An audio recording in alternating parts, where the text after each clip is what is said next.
Bentuk setiap kami Tuhan menjadi lebih daripada emas dan permata, kami di mata-Mu berharga. Biar hidup kami semuanya dibentuk menjadi alat Tuhan, sehingga kami dipakai di akhir zaman ini menjadi penuai-penuai-Mu Bapa. Terima kasih Tuhan, urapi setiap kami malam ini. Urapi hamba-Mu yang tidak ada apa-apanya.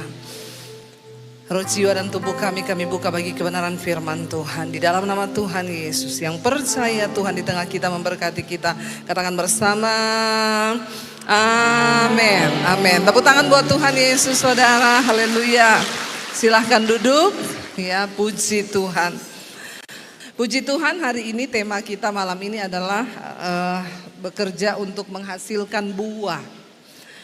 Tentunya Tuhan mau kita ini saudara ada buah yang kita hasilkan dalam hidup kita. Kita datang ke sini bukan mencari manusia, tapi kita mencari Tuhan. Dan perjumpaan dengan Tuhan itulah yang akan mengubahkan hidup kita.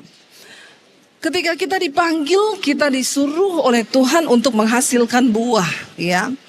Tapi buah yang seperti apa, Bapak Ibu? Yang pertama tentunya kita harus berbuah dulu dalam karakter.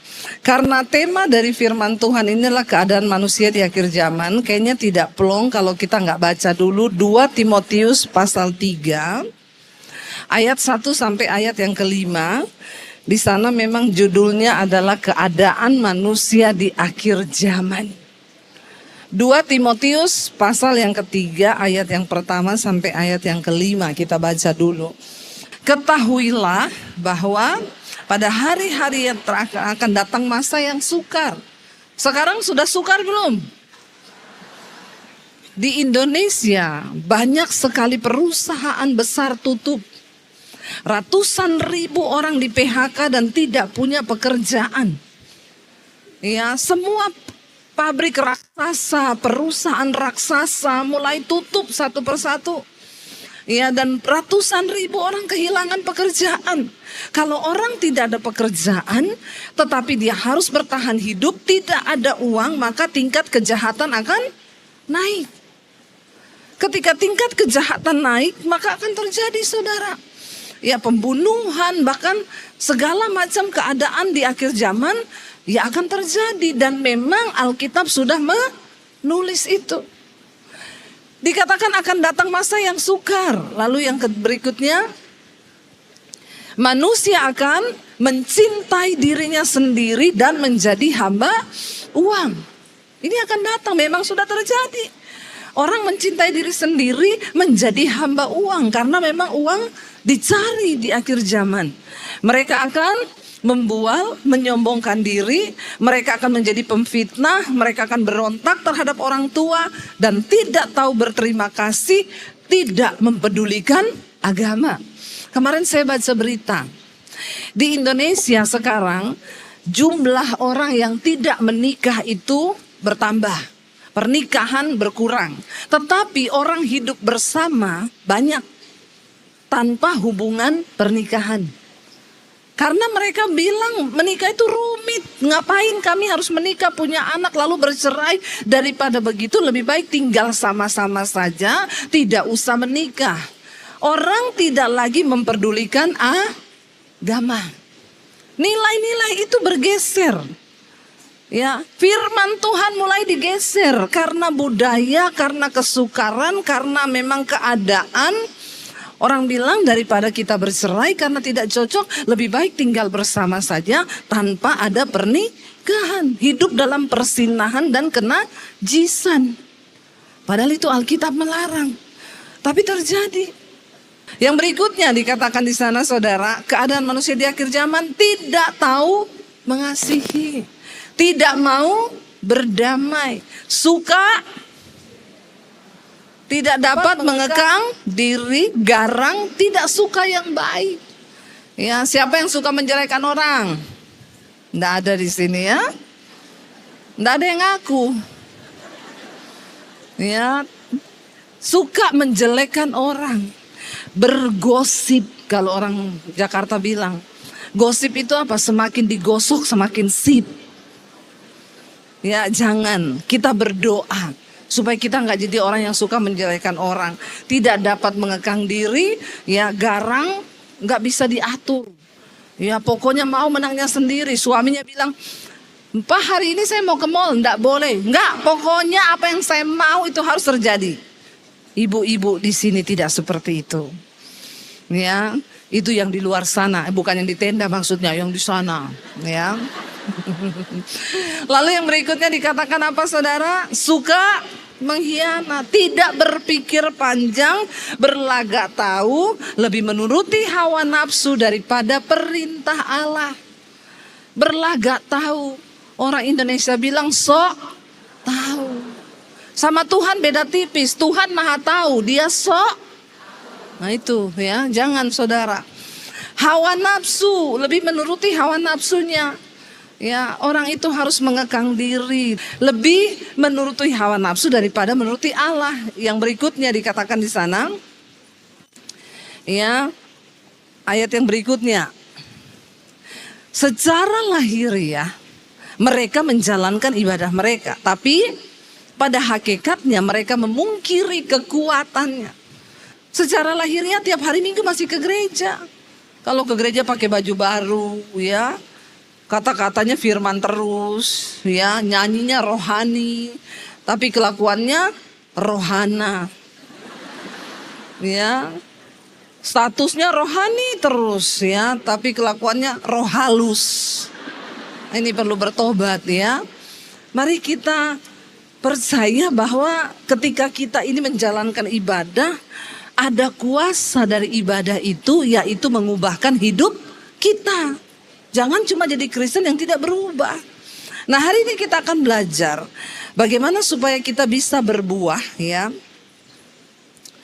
Kita lihat bersama-sama saudara, kita buka, mari buka bersama di dalam Injil Yohanes. Kita percaya saudara bahwa ketika kita sungguh-sungguh ada di dalam Kristus, maka kita akan menghasilkan buah di dalam Kristus. Yohanes pasal yang ke-15, ayat yang ke-14 sampai ayat yang ke-16. Injil Yohanes pasal yang ke-15, ayat 14 sampai ayat yang ke-16. Kamu adalah sahabatku, jikalau kamu berbuat apa yang kuperintahkan kepadamu. Ayat yang berikutnya dikatakan, aku tidak menyebut kamu lagi hamba, sebab hamba tidak tahu apa yang diperbuat oleh tuannya. Tetapi aku menyebut kamu sahabat, karena aku telah memberitahukan kepada kamu segala sesuatu yang telah kudengar dari Bapakku, kata Tuhan Yesus. Ayat yang berikutnya di sana dikatakan saudara, ya, bukan kamu yang memilih aku, tetapi akulah yang memilih kamu. Dan aku telah menetapkan kamu supaya kamu apa? Pergi dan menghasilkan buah, dan buahmu itu tetap, supaya apa yang kamu minta kepada Bapa dalam namaku diberikannya kepadamu. Kita bersyukur Tuhan Yesus menyebut kita ini bukan lagi hamba tetapi sahabat. Kalau hubungan kita dengan hamba, pembantu dengan tuan itu beda. Pembantu itu saudara tidak punya hak apapun terhadap majikannya. Tapi Yesus bilang kamu bukan lagi pembantu. Karena aku sudah memberitahukan kepadamu segala sesuatu. Aku menyebut kamu sahabat. Karena aku sudah membagikan apa yang aku terima dari Bapa, apa yang harus kamu perbuat, dan kamu bukan tidak tahu apa-apa.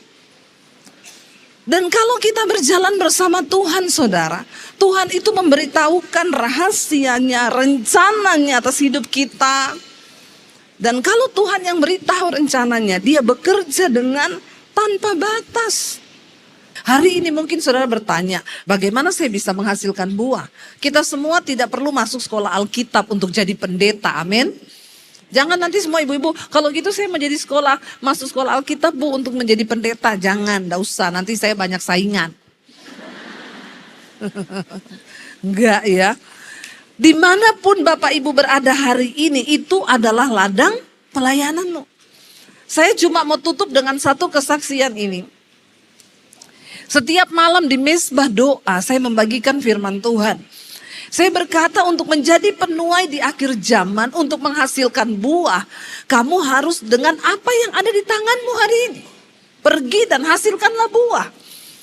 Lalu saya berkata, kalau Anda seorang guru, jadilah guru yang menjadi penuai. Murid-murid itu adalah jiwa yang harus engkau layani.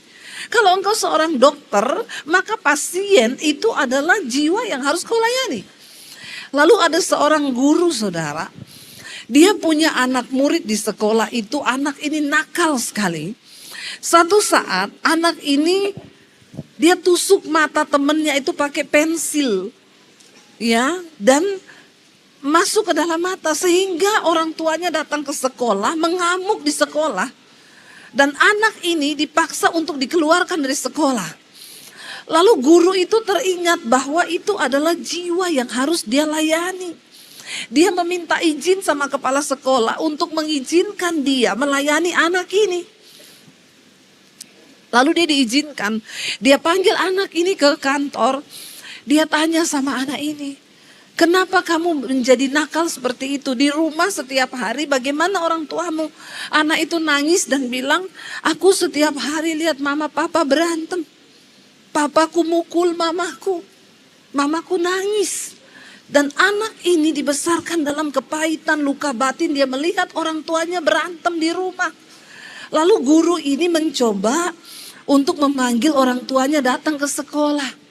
Waktu dipanggil datang ke sekolah, gurunya bertanya, ibu, bapak, bagaimana bapak dan ibu hidup di rumah dalam pernikahan? Mereka jawab, oh baik. Kami berdua baik-baik saja. Rumah tangga kami baik. Itu yang saya bilang, banyak orang sakit tapi merasa sehat. Padahal sakit. Akhirnya gurunya ini kan tidak mungkin melaporkan, oh anak kamu bilang kamu di rumah bertengkar, kamu di sini gini. Gurunya cuma bilang, oh iya, kalau begitu tolong perhatikan anakmu. Malam harinya ibu guru ini mengirimkan khotbah saya kepada mama anak ini. Dia bilang begini, ibu dengarkan khotbah ini ya.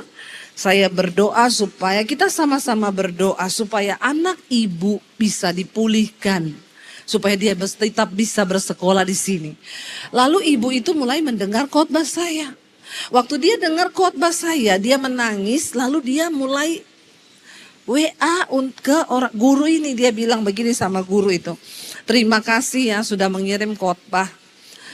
Saya mau cerita bu, boleh? Oh boleh, dia telepon. Diangkat sama ibu guru. Langsung mamanya ini nangis, ibu ini. Dia bilang, saya selama ini rumah tangga saya itu tidak baik. Suami saya kasar, dia jadi curhat. Bayangkan di luar sana ada begitu banyak ibu-ibu yang hidup dengan hati yang terluka. Tidak ada tempat. Tapi ketika ibu guru ini menyadari bahwa dia harus menghasilkan buah, dia mulai bagikan firman Tuhan. Akhirnya dia mulai berdoa buat ibu ini.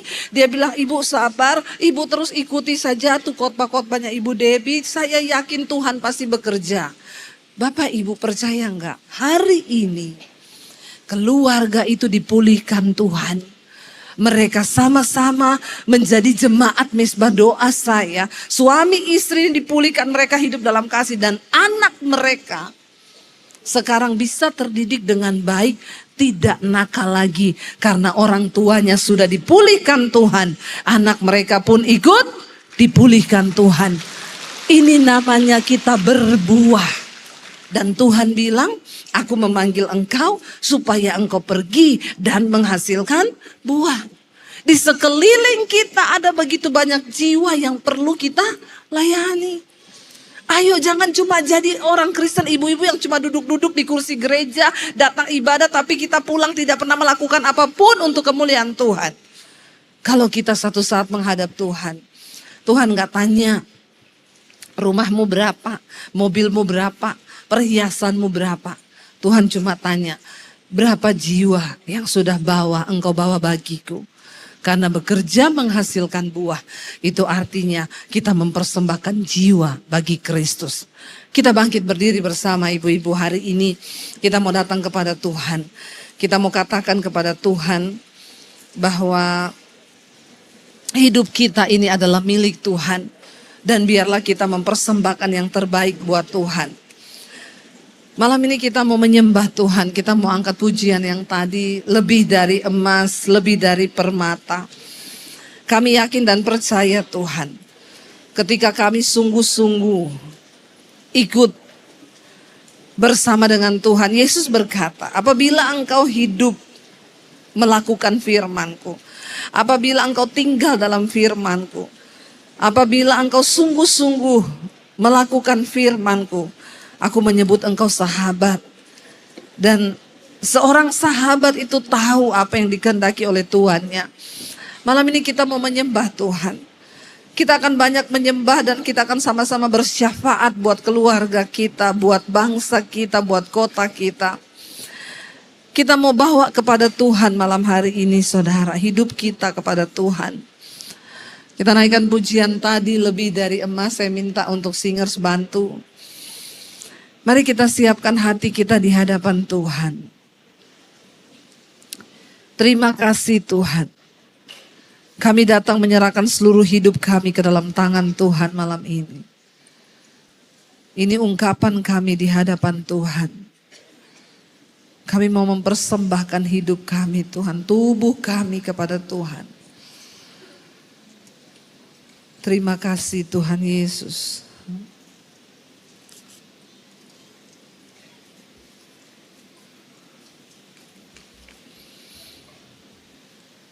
Buka hatimu malam hari ini. Persembahkan hidup yang terbaik kepada Tuhan.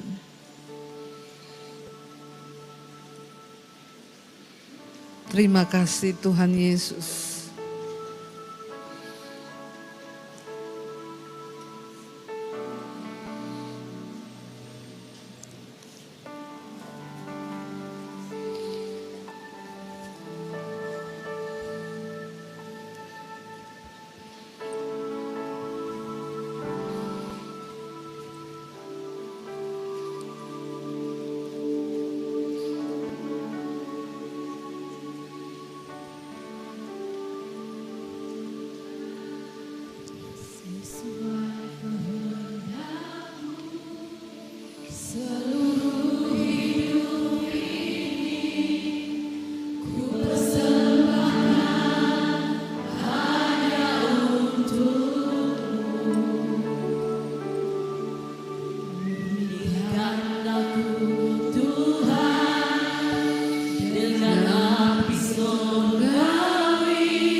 Katakan sekali lagi pujian ini dari hati kita.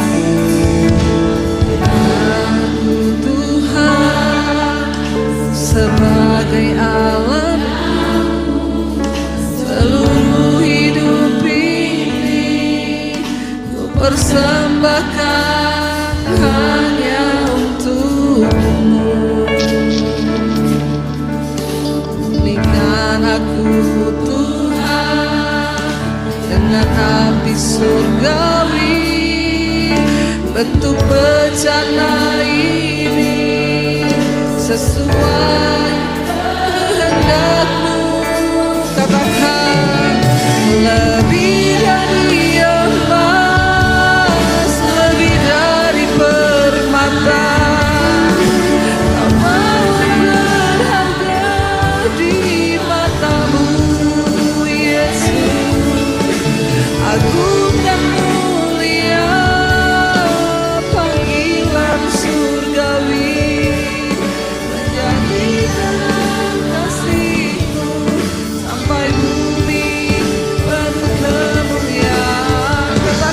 lebih dari emas, lebih dari emas, lebih dari permata. Aku berharga di matamu, Yesus. Agung dan mulia panggilan surgawi, tadi terang kasih-Mu sampai bumi penuh kemuliaan. Mari angkat tanganmu di hadapan Tuhan. Lebih dari emas, lebih dari permata, Kau buatku berharga di matamu, Yesus. Agung dan mulia panggilan surgawi, menjadi terang kasih-Mu sampai bumi penuh kemuliaan. Lebih lagi katakan, lebih dari emas, lebih dari permata, Kau buatku berharga di matamu, Yesus. Agung dan mulia panggilan surgawi, menjadi terang kasih-Mu sampai bumi penuh kemuliaan-Mu. Angkat tanganmu saudara. Lebih dari emas, kami bersyukur Tuhan, karena Engkau menganggap kami lebih dari emas. Engkau membuat hidup kami berharga. Amin Tuhan. Agung dan mulia panggilan surgawi, menjadi terang kasih-Mu sampai bumi penuh kemuliaan-Mu. Biar musik saja. Katakan, Tuhan, siapakah kami ini sehingga Engkau pilih kami, Engkau angkat diri kami begitu berharga di mata-Mu Tuhan. Kami bersyukur betapa agung panggilan surgawi yang Tuhan beri buat kami malam ini. Karena itu kami menyerahkan seluruh hidup kami ke dalam tangan-Mu Tuhan. Angkat tanganmu di hadapan Tuhan saudara. Katakan, ini kami Tuhan, sembah Dia. Sekali Yesus, selamanya Yesus. Harapanku takkan hilang karena kasih-Nya. Sekarang kami ada Tuhan. Oh Yesusku, oh Yesusku, ku cinta Kau selama lebih lagi. Sekali Yesus, selamanya Yesus. Harapan kami Tuhan takkan hilang karena kasih-Nya. Sekarang ku ada. Oh Yesusku, ku cinta Kau sekali lagi.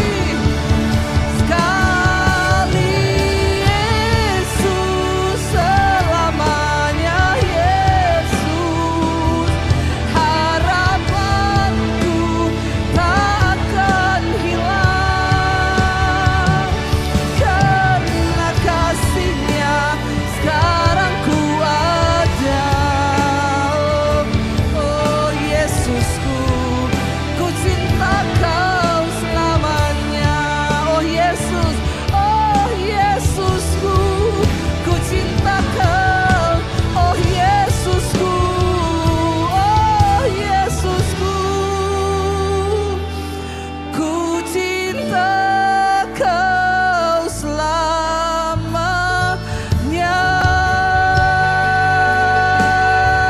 Haleluya. Kami mau cinta Engkau selama-lamanya Tuhan Yesus. Terima kasih Tuhan. Ini komitmen kami malam ini. Apapun yang terjadi di hidup kami, sekali Yesus, kami tetap memilih Yesus. Karena kami percaya di dalam nama Yesus ada keselamatan kami, ada pengharapan kami, bahkan ada hidup dalam kekekalan. Mari buka hati dan tanganmu Bapak Ibu. Terimalah kiranya berkat, rahmat, anugerah dari Allah Bapa, cinta kasih dari Tuhan Yesus Kristus turun atas hidup kita mulai hari ini. Bahkan sampai kali yang kedua Tuhan Yesus datang kembali menjemput setiap kita, dan nama kita semua tercatat di dalam kitab kehidupan. Di dalam nama Tuhan Yesus Kristus, kita semua yang percaya diberkati, disertai Tuhan. Mari katakan bersama, amin, amin, amin. Hatiku selamanya